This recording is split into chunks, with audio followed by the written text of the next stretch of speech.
وَلْتَكُمْ مِنْكُمْ أُمَّةٌ يَدْعُونَ إِلَى الْخَيْرِ، تم میں ایک جماعت تو ایسی ہونی چاہیے جو لوگوں کو بھلائی کی طرف بلائے، وَيَأْمُرُونَ بِالْمَعْرُوفِ، اور نیکیوں کا حکم دے، وَيَنْهَوْنَ عَنِ الْمُنْكَرِ، اور برائیوں سے روکے، وَأُولَئِكَ هُمُ الْمُفْلِحُونَ، اور یہ لوگ ہوں گے اصل میں فلاح پانے والے۔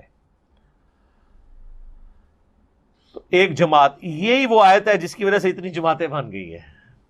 سب لوگ یہ آیت پڑھ کے اپنی ایک جماعت لادا کر لیتے ہیں، تو اس سے پہلے بھی پڑھ لیا کریں نا کہ اللہ کی رسی کو مضبوطی سے پکڑ لو اور فرقوں میں مت بٹو۔ اگر جماعت بنائی تھی تو قرآن کی بنیاد پہ بنانی چاہیے تھی نا، مولویوں کی لکھی ہوئی کتابیں تو نہیں تھی ان کے ہاتھ میں پکڑانی چاہیے، قرآن سے پوری بات لینی چاہیے تھی۔ تو وہ کہتے ہیں اللہ تعالیٰ نے فرمایا تم میں ایک جماعت ہونی چاہیے، یعنی دعوت و تبلیغ کا کام کرنے کے لیے، قرآن و سنت کی تعلیمات لوگوں تک پہنچانے کے لیے ایک جماعت ہونی چاہیے جو آرگنائز طریقے سے یہ کام کرے۔ لیکن اس جماعت کا یہ کام نہیں ہونا چاہیے جو ہماری جماعت میں آ گیا وہ ہدایت پہ ہے، جو چھوڑ دے وہ گمراہ ہو گیا۔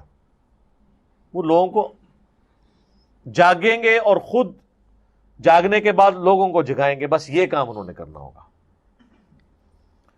باقی ہماری جو مذہبی جماعتوں نے اس آیت کا غلط رزلٹ نکالا اور اپنے جماعت کے امیر کی بیعت کو واجب قرار دے دیا، حتیٰ کہ وہ حدیثیں جو کہ اجماع امت سے متعلق احادیث تھی ان کو پکڑ کے اپنی جماعت کے اوپر لگانا شروع کر دیا، حالانکہ اس کا تعلق تو اجماع امت سے تھا۔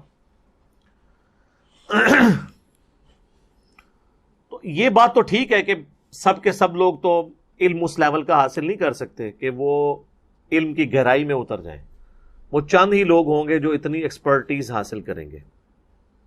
ہم نے کبھی یہ نہیں کہا کہ ہر بندہ فلاسفر بن جائے گا، لیکن ہم یہ کہتے ہیں کہ ہر انسان کو آخرت میں کامیابی کے لیے جو بیسک نالج چاہیے نا وہ ہر بندہ حاصل کر سکتا ہے، اس کے لیے کوئی راکٹ سائنس نہیں ہے۔ البتہ جو دقیق مسائل ہیں، دور حاضر کے ایشوز اٹھتے ہیں، فتنے اٹھتے ہیں، ان کو دبانے کے لیے قرآن اور سنت کے کراس ریفرنسز لے کے ایک آپٹیمل سولوشن دینا، تو سر اس طرح کا تو بندہ آپ اپنے علماء میں سے بھی کوئی چیدہ نکالیں گے؟ جو علماء ڈگری ہولڈر ہیں وہ یہ کر کے بتا سکتے ہیں؟ یہ تو وہ بھی نہیں کر رہے، وہ بھی خود ناقل بنے ہوئے اپنے بڑے علماء کے۔ آپ دیکھ لیں دیوبندی ہیں، وہ بات کریں گے کہیں گے مفتی تقی عثمانی صاحب نے فتویٰ دیا ہے، ان کا مفتی بھی یہی کہہ رہا ہوگا اور عام آدمی بھی۔ تو یہ مفتی کس چیز کی ڈگری لے کے نکلے ہوئے ہیں؟ ان کا اپنا کوئی دماغ نہیں، اس بھیجے سے کچھ نہیں سوچتے ہیں، یہ خود بھی ناقل ہی بنے ہوئے۔ تو یہ بات درست ہے کہ ہر بندہ اس لیول پہ نہیں جا سکتا۔ صحیح مسلم میں حدیث ہے کہ دانائی بھی تقدیر سے ہے، ہر شخص عقل میں بھی برابر نہیں ہے، لیکن جو بیسک عقل ہے آخرت کی کامیابی کے لیے اس میں سب برابر ہے۔ اور یہ کوئی ناانصافی والی بات نہیں ہے، ورنہ تو اس سے بڑی بات ہے کہ ہر بندہ تو پیغمبر بھی نہیں ہے نا۔ اب ایک بندہ یہ رونا پیٹنا لے کے بیٹھ جائے کہ مجھے اللہ نے موسیٰ کیوں نہیں بنا دیا۔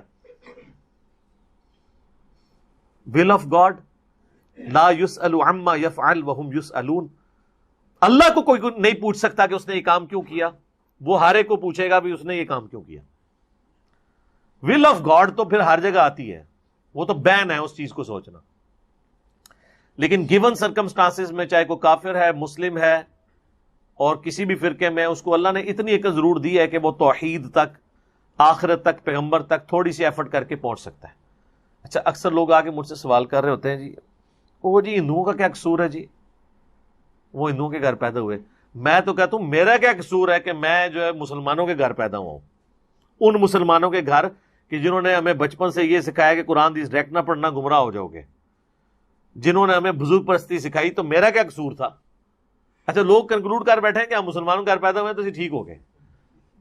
حالانکہ آپ لاجیکلی سوچیں، ایک شخص جو ریگستان میں پیاسا مر جائے اس پہ زیادہ دکھ ہوگا آپ کو، یا جو دریا کے کنارے پیاسا مر جائے اس پہ زیادہ دکھ ہوگا؟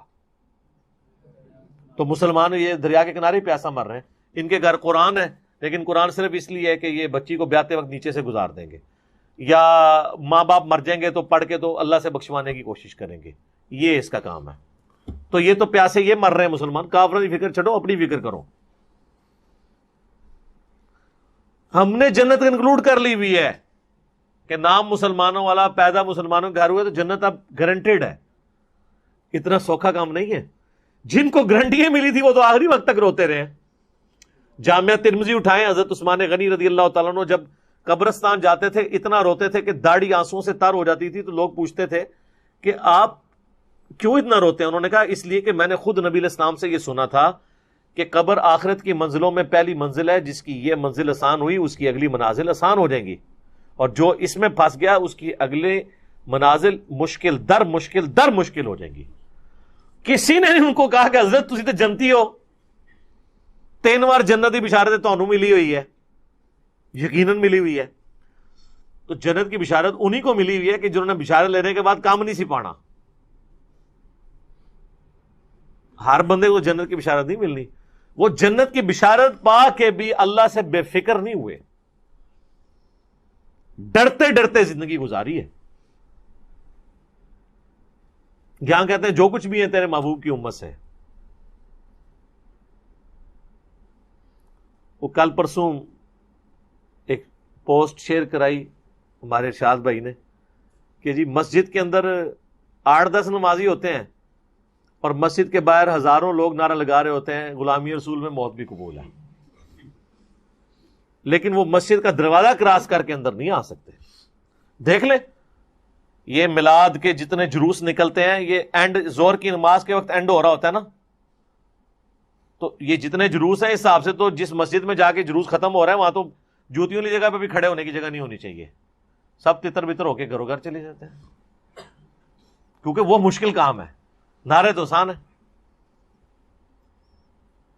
یہ جو جماعتوں والا معاملہ ہے نا، یہ بات درست ہے کہ آرگنائز طریقے سے دعوت کا کام ہونا چاہیے، اور ایک بندہ بھی ایک پوری جماعت ہو سکتا ہے۔ حضرت ابراہیم علیہ السلام اکیلے ہی پوری امت ہے۔ سورہ نحل میں اللہ نے کہا کہ اکیلا ابراہیم ہی پوری امت تھا۔ باقی یہ کہ ہمیں ایز اے معاشرہ گورنمنٹ کی ذمہ داری ہے، یہ سمجھدار لوگوں کی، کہ کچھ لوگ تو وقف ہونے چاہیے جو دین کے لیے وقف ہوں، علم حاصل کریں، اور اس کا ذکر اللہ تعالیٰ نے سورہ توبہ میں نا بالکل اینڈ میں جا کے نا فرمایا ہے۔ سورہ توبہ کی 122 نمبر آیت ہے، بالکل اینڈ پہ جا کے، کہ یہ تو پاسبل ہی نہیں ہے نا کہ سب کے سب لوگ فلاسفر بن جائیں گے۔ ہمارا جو علماء سے جھگڑا ہے یہ نہیں ہے کہ ہم ہر بندے کو کہہ رہے ہیں کہ وہ مولوی بن جائے، ہم کہتے ہیں کم از کم مولوی سے یہ تو پوچھو نا کہ جو کچھ بیان کر رہے ہو لکھا بھی ہوا ہے کہ نہیں، الٹ ہی بتا رہے ہو ہر چیز۔ یہ آیت نمبر 122، وَمَا كَانَ الْمُؤْمِنُونَ لِيَنْفِرُوا كَافَّةً، یہ تو ممکن نہیں ہے کہ سارے مومنین مکملی طور پر نکل پڑے اللہ کی راہ میں علم حاصل کرنے کے لیے۔ فَلَوْلَا نَفَرَ مِن كُلِّ فِرْقَةٍ مِّنْهُمْ طَائِفَةٌ لِيَتَفَقَّهُوا فِي الدِّينِ، تو کیوں نہیں ایسا ہو رہا کہ ہر گروہ میں سے ایسے لوگ نکلیں، ہر قبیلے میں سے، کمیونٹی میں سے، جو دین کی فقہ، دین کی سمجھ بوجھ، یہ فقہ انفی نہیں ہے، سمجھ بوجھ حاصل کریں۔ لِيُنذِرُوا قَوْمَهُمْ إِذَا رَجَعُوا، تاکہ وہ اپنی قوم کو پھر جا کے آخرت کا ڈر سنائیں، ان کی تربیت کریں جب وہ واپس پلٹیں، الیہم، ان کی طرف، لعلہم یحذرون، تاکہ وہ بھی آخرت کی تیاری کر سکیں، اللہ سے ڈر جائیں۔ تو اللہ تعالیٰ بھی یہ چیز ایڈمٹ کر رہا ہے کہ ہر بندہ ایک لیول کا نہیں ہے۔ سر چھوڑ دیں، دنیا کا سب سے بہترین ٹیچر انسانی تاریخ میں کون ہے؟ نبی صلی اللہ علیہ وسلم، لیکن خلفائے راشدین پھر بھی 4 ہی نکلے ہیں، ابو بکر، عمر، عثمان و علی 4 ہی ہیں۔ 1.25 لاکھ میں سے وہ جو ٹاپ کے ہیرے ہیں وہ 4 ہی ہیں، ورنہ اتنا بڑا ٹیچر ہو تو کچھ 4-5 ہزار بندہ تو اس میں سے اس طرح کا نکلنا چاہیے تھا نا۔ یہ پاسبل نہیں ہوتا، اللہ نے سب کو ایک طرح کا بنایا نہیں ہے۔ اتنے بڑے بڑے ٹیچر بھی ہیں نا، ان کے بھی اسٹوڈنٹ میں سے چند ایک لوگ ہیں جو اوپر آتے ہیں، تو وہی اللہ کی ریکوائرمنٹ ہے، انہوں نے باقیوں کو ایجوکیٹ کرنا ہوتا ہے۔ مولانا مودودی رحمہ اللہ کی برسی کے اوپر ایک پروگرام آج ٹی وی والوں نے لگایا، جس پہ غامدی صاحب سے مودودی صاحب کے بارے میں پوچھا گیا، حالانکہ ان کے نظریات میں اختلاف بھی ہے، استاد شاگرد کا رشتہ تو ہے، علمی اختلاف ہے۔ تو اس نے یہ سوال کیا کہ بھئی یہ ہماری کالجز، یونیورسٹیز کیوں نہیں مودودی جیسے لوگ پروڈیوس کر رہی؟ انہوں نے کہا اس طرح کے لوگ کالجز اور یونیورسٹیز نہیں پروڈیوس کر سکتی، بلکہ کالجز اور یونیورسٹیز اس لیے بنائے جاتے ہیں کہ اس طرح کے لوگ جو مبعوث ہوتے ہیں نا، ان کی تعلیمات کو آسان فہم کر کے باقی لوگوں کو سکھایا جائے۔ وہ تو خود ایک اپنی ذات کے اندر ایک پوری امت ہوتے ہیں، ان کے اوپر پی ایچ ڈیز ہو رہی ہوتی ہیں، تو یہ لوگ پروڈیوس نہیں کیے جا سکتے۔ ہزاروں لوگ ایک یونیورسٹی سے پڑھ کے نکلتے ہیں، لیکن نیوٹن اور آئنسٹائن تو بڑے تھوڑے لوگ ہی بنتے ہیں. گاڈ گفٹڈ صلاحیتیں ہوتی ہیں. اگر یونیورسٹیز اور کالجز نیوٹن اور آئنسٹائن بنا سکتی ہوتی تو آئنسٹائن کو دوسرا بھی پیدا ہو گیا ہوتا. آج تو اس سے بھی ایڈوانس یونیورسٹیز ہیں. یہ گاڈ گفٹڈ صلاحیتیں ہیں. تو اس طرح اللہ تعالیٰ نے فرمایا یہ پاسبل نہیں ہے کہ سب لوگ ہی حاصل کریں، چند لوگ نکلیں وہ باقی لوگوں کو جا کے سکھائیں.